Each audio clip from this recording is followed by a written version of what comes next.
Right. Okay. Bringing our hands either onto our shins or behind our thighs, either one, as you exhale and roll back. Drawing the knees to the chest, the tailbone lifts. Knees away from the chest, the tailbone lowers down. So you're going to exhale, bring the knees into the chest, tailbone lifts. Inhale, knees away from chest, the tailbone lowers. Raising and lowering the tailbone, but really working on the lumbar sacral joint. The last part of the back that we move voluntarily, the last part of the spine before it goes into the pelvic girdle where it becomes fused. Once that's moving good for you, we're going to widen the knees and rock left-right. This is going to massage the muscles on either side, going from the sacrum around to the iliac of the hip.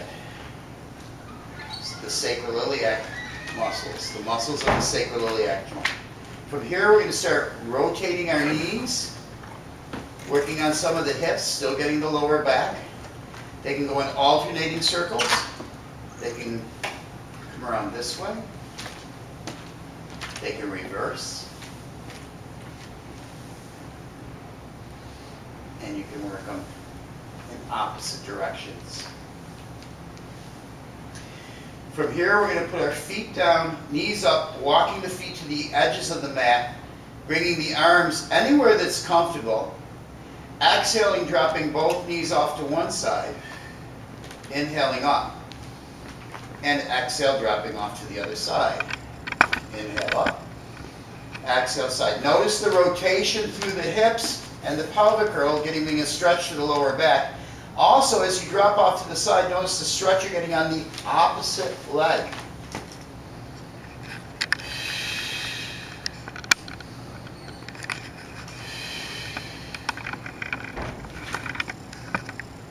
Take one leg out long. We're going to hug the other leg in nice and tight, holding it for 20 seconds. I'm pulling in as I'm pressing the shin into the hands. So I'm going to exhale, pull in, inhale, press. 1, 2, 3, 4, 5, 6, 7, 8, 9, 10, 11, 12, 13, 14, 15, 16, 17, 18, 19, 20. Slowly and gently release. And switch to the other side. You're going to exhale and hug it in. Inhale, press the leg into the hand. 1, 2, 3, 4, 5, 6, 7, 8, 9, 10, 11, 12, 13, 14, 15, 16, 17, 18, 19, and 20, gently releasing. I might do that as many as 3 times on each side. I'm going to go back to my first leg and hug it in with the opposite hand. Hugging it in tight and crossing the midline. Keeping my butt down, not twisting through my waist. And hold that for anywhere from 15 to 30 seconds.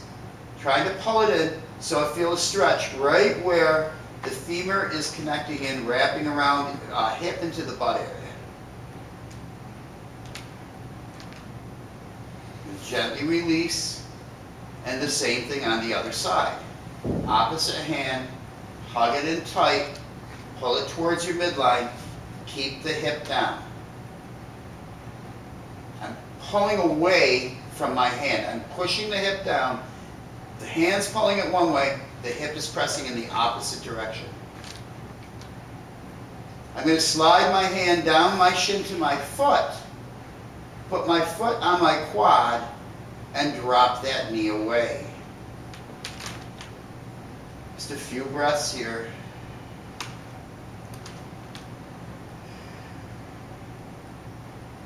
I'm going to take my long leg and start sliding it towards me for a bit of a hip stretch in reclining pigeon.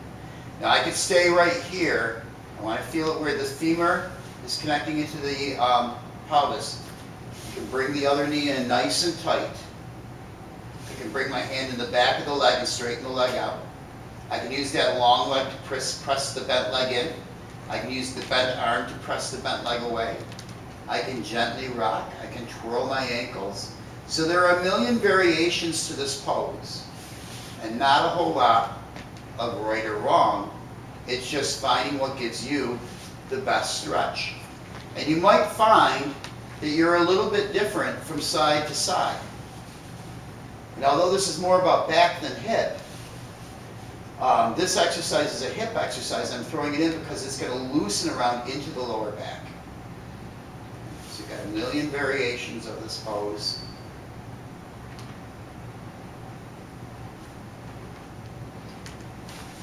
When you're finished, you're going to come on back down, check in with yourself, and then we're going to go over onto all fours for cat and cow. My knees are directly beneath my hip joints. My feet are flat behind me. My hands are spread wide. My hands are under my shoulders. We're going to go into cat first. This movement always initiates in the pelvis and moves forward with the head being last so we can move through it methodically. Tuck the pelvis under, roll up and out through the spine, press into the hands, and drop the head. Think of a Halloween cat with the back arched up. Draw the navel into the spine. From here, we're going to press back towards child's pose. Child's pose just means butt to heel. Notice I'm staying in my cat as I press back. Walk my arms out long. Inhale to a kneeling plank. Exhale, cat, child's pose. Stretching through that lumbar spine, feeling that open up as I press back. Coming forward, arch, press back. Doing that until I feel it loosen up. That could be 3, 5, 10, 20, 30 times.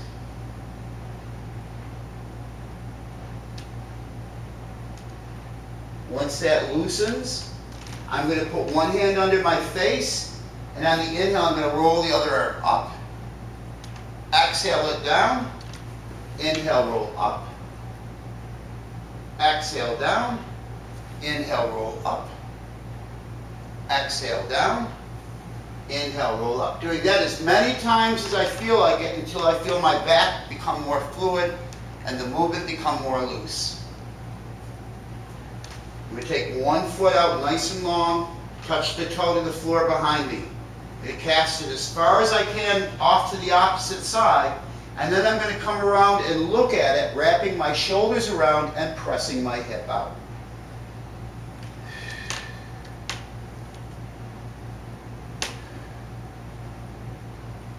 I'm going to come on out on the exhale, sliding that foot back around, coming underneath, seeing how I feel, and then the same thing on the opposite side. Touch the toe to the ground, cast it off to the opposite side, and then come around and look at it. Don't look at it till you get it over there, or else you won't get over as far. Wrap the shoulders around with it, stick that hip out. Your spine is in a C shape.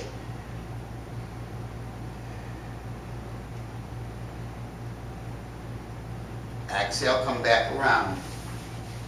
Down dog. Press back to child's pose. Get your arms out as far as you can for your down dog. Come up into a lopsided tabletop. Turn your toes under. Press into your hands, press into your feet. Your knees come off the ground. The butt goes up in the air. The heels are heading towards the ground. The knees are soft and pressing out. The butt lifts. Press into the hands, drop the chest. This is an A-frame. There is no back bend, and there is no hinge at the shoulder. It's an A-frame. Soften the knees, press your belly to your thighs, lift your butt as you press your heel back down. Gently bicycle your calves. And then for the back, for the lower back, you're going to press up onto onto the ball of the foot, drop to your heel, ball of the foot. But as you start, as that becomes second nature, you're going to press forward and front load the shoulders So the arms are over the shoulders are over the hands, and the back is arched up, and come back down. And roll forward, arch that back up, come back down. Arch that back up, and come back down. Walk yourself up to standing. Bend your knees, drop your butt, tuck your butt under, roll yourself up. Hands come to prayer. Baby back bend, very slight back bend, big exhale. Inhale up. Exhale the arms out to cross. Your back is flat. Hinge at the hips.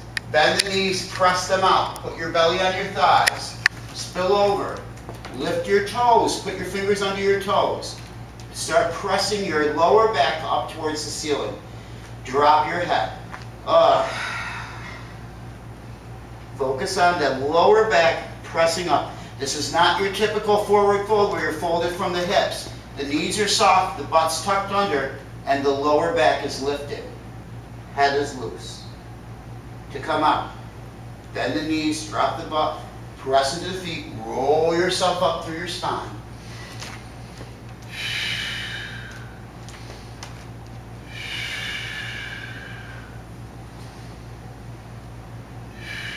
And do as many of these as you'd like till that back feels like it's getting looser and you feel a little bit taller.